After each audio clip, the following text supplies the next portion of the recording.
Well, hello, it's Dr. Kremers again. I'm going to try to pretend that I didn't just shoot another video right before this about basic things for the class, but I tried to fool you all by putting on my R2-D2 knit hat here to make it look like I had taken a couple of hours off and just decided to shoot another video, but I just shot the other one, and my head was also getting a little cold. It's a little chilly here in Chicago today. So put on my favorite R2-D2 hat here from Star Wars. I want to talk a little bit about the syllabi. I'm just going to go basically through the major elements of the syllabus. I'll do a screen share video later this week where I go through some of the sections in a little bit more detail, along with the first reading for the class. But just to kind of get you situated, first things first, at the very top of the syllabus, and I just have a print copy, as I said, I'm not going to do a screen share right now, but at the very beginning of the syllabus, you're going to see my contact information. So on there, you've got my email. On the Blackboard shelf of the class, I do have my office number because that office number gets routed to our email. Obviously, we're not on campus, and I actually haven't been back to my office on campus in several months because of the lockdowns. But if you do call my number, the voicemail will get routed to my email. We get voice recordings, but I would say if you really want to get in touch with me, email me. That's better. That's a safer route because, again, any phone calls that are going into campus at this point are usually getting rerouted and recorded and sent to us via our email, but it's a safer bet to just email me, especially if you want to set up a meeting and a time to talk about any assignment or any paper. Just send me the email, and my email address is on the top of the syllabus.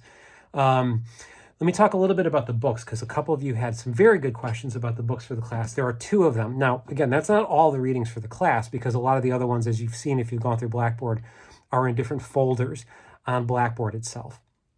So if you go through Blackboard, you'll see all those folders, and you'll see the readings that we're going to be doing that are electronic, that are linked up to websites, or in some cases might be very brief scans or PDFs. But there's 2 books. Now, one of them, as some of you noticed, John Porcelina's Perfect Example, there's a new edition of this coming out. So if you are going to order your books from the bookstore, this book will not be in until later in February, which is why you'll also notice on the syllabus that I put this book towards the end of February, early March, because there's a new edition of it coming out from the publisher. It's just coming back into print, but the bookstore is going to have copies, in February. However, if you want to get a cheaper copy of it, you can go online. There should be plenty of used copies of this older edition. It's the same as the new edition. The new edition just has a different cover on it, but the interior is the same. So if you want to go online and get a used copy of Perfect Example by John Porcelino, go ahead and do that. You don't have to wait to get it from the bookstore. But if you want to, if you normally use the bookstore or rent things from the bookstore, for example, you're welcome to do that and just wait for it. But again, that's why if you look at the syllabus, we're not getting to this book until really almost early March, because I knew the bookstore had let me know that the publisher was not going to have copies of the new edition available until February, which is fine. We're going to do some other readings from Porcelino anyway in the weeks leading up to this book being available.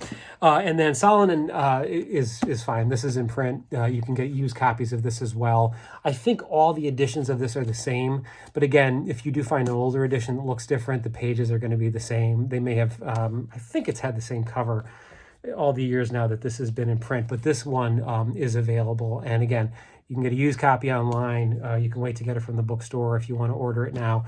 That's totally your call.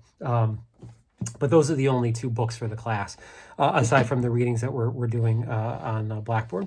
There's some information about me on here if you're curious. I do that every semester as well, about my background and how long I've been at Harper and some of my background as a writer. So that's more at the end of the syllabus, with the absolutely fabulous photograph of our cat Rosie, who I tried to trick her into coming in here to do this video with me this afternoon, but she's taking a nap in the front, and she's not going to get up until later when she wants dinner. So maybe later I can catch her and put her in a video.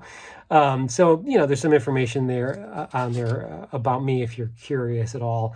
A lot of the stuff in the middle of the syllabus is just descriptions of the class, where to find all the videos. All that's archived on Blackboard, and I'm going to do a video later this week where I just walk through Blackboard with you over a Zoom link. I'll record it over Zoom, and then you'll see me doing a screen share of our Blackboard page. We'll do that in the next couple of days. For turning in assignments for any quizzes that you do and all the papers, in my class, I ask you to email those to me. So I know you probably have other classes where you're submitting things directly into Blackboard, which is fine. That's one way to do it. I find that I like getting them via email better because that allows me to write you back and say thank you for sending this to me. It allows you to know that I got it, that I have it, that I and will be reading it over. So send it to me via email, your Harper email. For papers or really for any kind of written assignments that we're going to do, please either send them to me in Word format or as a Google Doc or a link to the Google Doc. Those are the easiest formats for me to be able to write comments on. PDFs are really tricky. I can read PDFs, but writing comments on them, there is a way to do it, and I do have a program, an Adobe program that allows me to do that. But I've found in the past that I've had students that don't have the program on their end that allows them to read the comments on a PDF file. So if you could please not send me those. Even if you do send me a PDF by mistake, I'm not going to take off points, but I will convert it into a Word doc and write my comments that way because it's just easier. Like I said, PDFs are tricky. Also, for those of you that are Mac users, like I am, I do have a Mac here at home. It's right next to me here on my desk. But please try to avoid using Pages. That's another program that's a little difficult to make comments on. And typically what I do for that, as with PDFs, is I convert them to Word. Or if it's easier for you, if you don't have Word, I really highly recommend Google Docs because that allows me to get the link. All you need to do is send me the link to it, and I can write comments in the margins and put your grade at the end of the paper of the document. And it's a lot easier. And as I'm making comments, you're going to know I've made the comments on it because you're going to get those notifications in your email. So for turning in work, it's via email. And as I said, Word docs and Google Docs are preferred. If you have trouble, if you don't have the ability to do Word or Google Docs, just talk with me one-on-one and we can figure it out because I also want to make sure that you can read my comments when I'm sending them back to you. So again, if you have any questions on that, just let me know.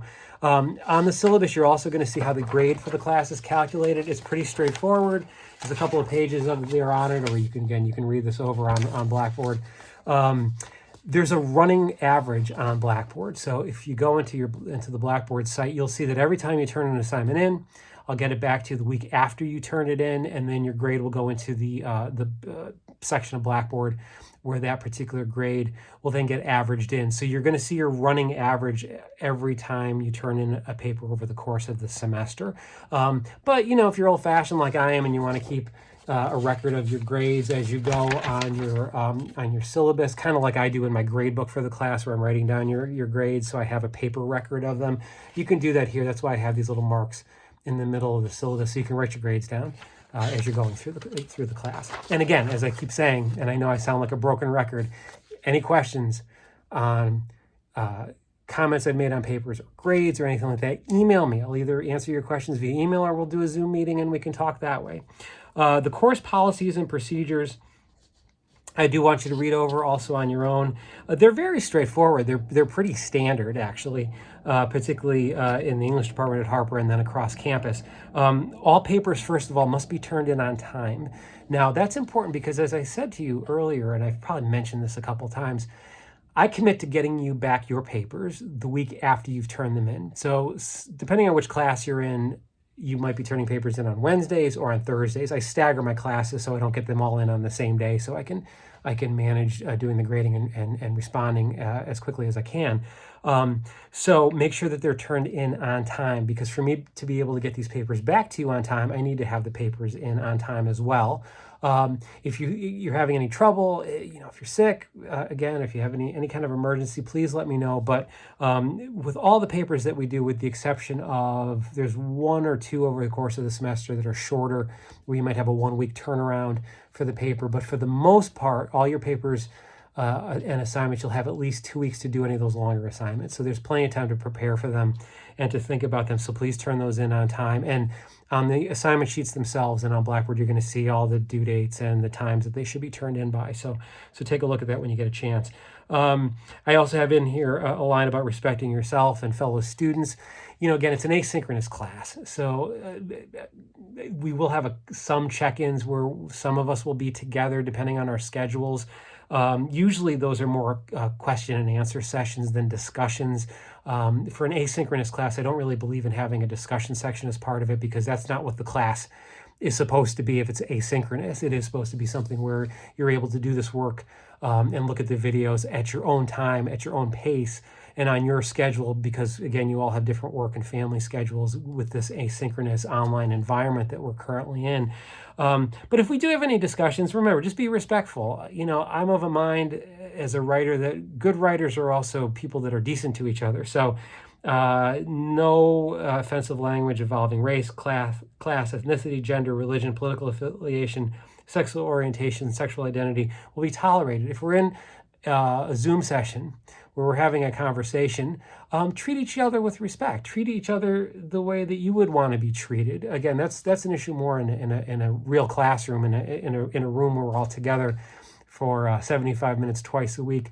But even the most flawed writer, the best writers that we know of from the dawn of time, to use a phrase that we sometimes use in first-year papers, are try to be respectful. So do that. Respect yourself, have confidence in your work, and try to be supportive of your classmates too. Again, you won't have a lot of interaction with your classmates because we're asynchronous, but I really want you, again, to think not only on yourself, but also your fellow students with that compassion and that empathy, which I think is the key to all good writing and all good art for that matter. So that leads into number 3 on the list here of class policies. I mentioned this in the last video. Plagiarism is a no-no. If you just do not go online and take work that is not your own and cut it and splice it into your papers, you're not going to do well. And your grade's going to reflect the fact that that's not appropriate, especially at a 102 level class where you've already gone through English 101, perhaps even English 100. And so at this point, I believe in your ability to write these papers on your own. You wouldn't be here if you weren't able to get through 101 and weren't able to get through that successfully. So I want to read your work, not the work that you found from somebody else. Now, citing is a different story. If you're still not comfortable with using MLA format and how to use citations correctly, if you didn't do a lot of that in English 101 or in high school, we're going to review all that, and we'll get into that over the next couple of weeks, so don't worry about that. And then after that, you'll see that there's a course schedule. Please read that when you get a chance. All the readings are listed on there. The paper due dates are listed on there. The only thing I don't put on that schedule, to be honest, are the dates for the reading quizzes. Now, that doesn't mean I give pop reading quizzes. There's really no way to give a pop reading quiz now that I think of it in an online class. But years ago on Rate Your Professor, someone said that Kremens gives these pop quizzes. I've never given a pop quiz. As I said, I started teaching writing classes in the fall of 1996, and in all that time, I have never given a pop quiz, even when I was teaching high school. So there won't be any pop quizzes, but you will know about them and what they're going to be on. I typically do, as I said in another video, quizzes in between the due dates for the regular papers for the class. As a way to, they're always done as preparation for the papers, essentially, is what the quizzes are for, to kind of keep you on track and to give you an opportunity to brainstorm a little bit for the papers themselves. And so you'll see that. The first quiz that I give this week is really more of an introductory kind of series of questions that if you answer them, you'll get the 5 points. It's not a quiz on the first reading yet. It's just on some questions. But again, you'll see that online. There's just some introductory questions that I want you to answer, and it's an easy 5 points if you answer them. Okay, so I'll talk about that in an announcement on Blackboard. After that, on the syllabus, you're going to see that there's just some other, and these actually you want to take a look at on Blackboard because there's hyperlinks to these. But you're going to see that there's the equal opportunity statement, the accessibility statement. There's also links on the electronic version of the syllabus to the Writing Center, the Student Success Services, the Harper College Library, Health Services.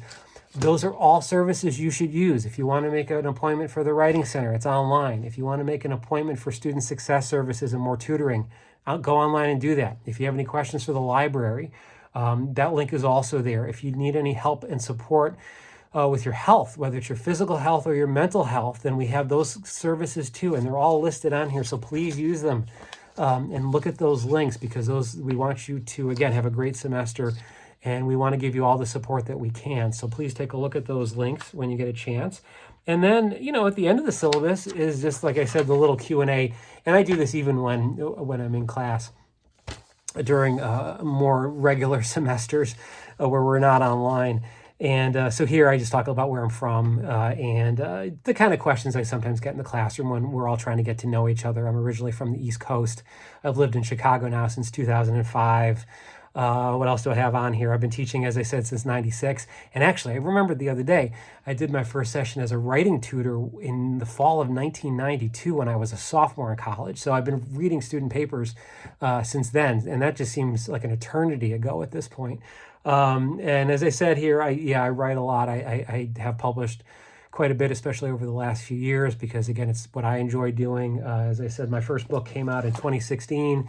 It was a history of the original Captain Marvel, also known as Shazam now, in the 1940s, and how soldiers and civilians during World War II read those comics and how they remembered them later on. So it's kind of a history slash psychological study of those old comics. And so, again, this is did this a couple of years ago. I was really excited about this. My whole as a kid, I just dreamed about publishing a book. So when this came out, I was very speechless, and I'm a pretty reserved person overall, but I got a little emotional when I got a copy of this in the mail from my publisher a few years ago.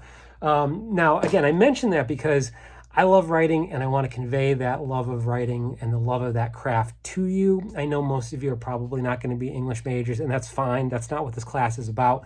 It's an introductory research writing class that will help you prep and get your skills down for your other classes in your major, whatever it is you're going to want to go into as a major. Some of you may already know that. Some of you might still be deciding. But whatever I can do to convey the kind of joy that I take in writing and reading and in editing. I also work as an editor for a journal published by the Ohio State University Press. I'm one of the associate editors for one of their pop culture journals. I enjoy that process too. It's just part of my life, and I feel lucky that I get to do what I get to do. So hopefully that enthusiasm on my part will come across, and you'll come along with me on this little adventure this semester.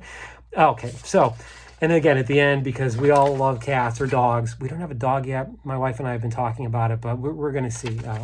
We're still thinking about it. But our cat Rosie here, who had turned 17 this year, will also be joining me for some of these videos. Those of you that had me for 101 will remember Rosie. Sometimes she doesn't like being in these videos, but I invite her anyway. It's nice to have some company sometimes.